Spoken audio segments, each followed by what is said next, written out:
Please don't.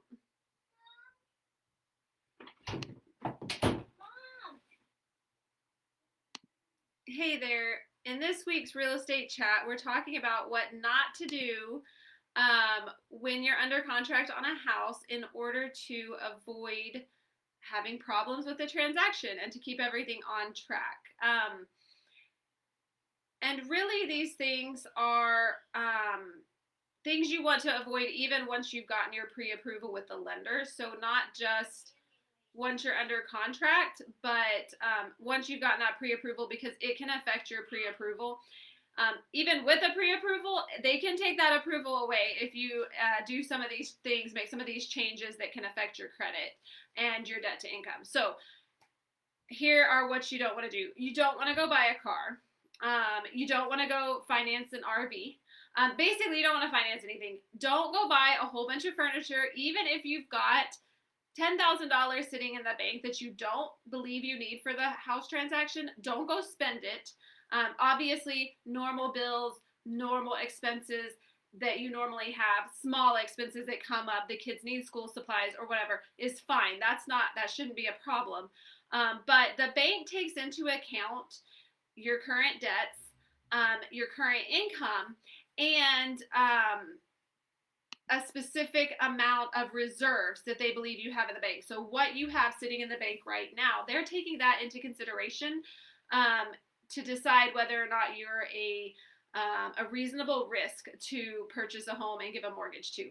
So if you've got a certain amount of money sitting in the bank, you don't want to go make a huge dent into that reserve that they've already taken into account. So don't spend large amounts of money. Even if you can pay cash for that car or that RV or a whole bunch of new furniture for your house, don't buy it until after you've closed. Just let that cash sit there, please. Don't move a lot of money around. So if you and your spouse have different checking accounts, don't transfer large amounts between the two, because again, that can mess up the numbers that the bank is using. Obviously, don't finance anything. Don't finance a house. Don't finance a vehicle. Well, a house you're working on. Don't finance a vehicle. Don't finance furniture. Do not go run up a bunch of different debt. Now, here's the one that surprises people. Do not go pay off large chunks of your debt. So if you already have a credit card, without talking to the lender first, talk to the lender. It might work. It might be okay. But say your tax return's coming in while you're waiting to close on the house and you wanted to put all that to pay off this credit card. That's great. That's a wonderful idea, wonderful thing to do. But it might mess up your credit and it might shuffle things around in a way that doesn't benefit your home purchase. So discuss that plan with the lender first and then see what they advise. Paying off a credit card, oddly enough, actually lowers your credit for a short time usually when you first pay it off. And it also, there's a lot of algorithms I don't really understand in that, but it can hurt it. So again, talk to your lender before you go pay off a large amount of debt. They may say, you know what, let's just not change any numbers. Let's just let it sit for now. And then as soon as we close on the house, you can go pay that off. So that one surprises people. So really the baseline is don't make any big financial changes. Pay your normal bills. Your normal expenses, take care of those, of course. Do not change anything. Don't gain debt. Don't pay off debt. Don't spend your savings. Don't shuffle money around if you can help it. And one other thing is changing jobs.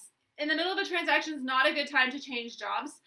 If that was something planned and discussed with your lender ahead of time, obviously sometimes people are moving because of a job change. That's fine. That's understandable. We've already discussed that. The lender's already aware and taken that into consideration.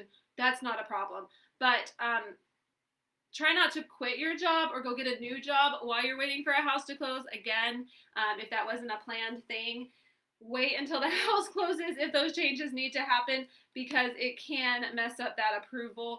They're looking at your job, they're looking at your current pay, and it can really cause some people to have to jump through some hoops and scramble, and at a minimum may slow down the closing, if not disrupt it altogether. So that would be the other one.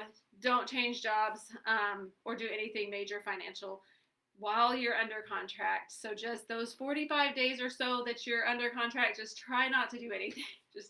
Just let everything sit and simmer until you've closed. And then, that's a different case. So All right. I hope that's helpful. If you need any specific tips or you want to run through a specific scenario, I'm happy to chat with you. I'm happy to connect you with a lender if it's not a question I can answer. So definitely send me a message, an email, phone call, whatever works for you. I'm happy to chat. Have a great weekend.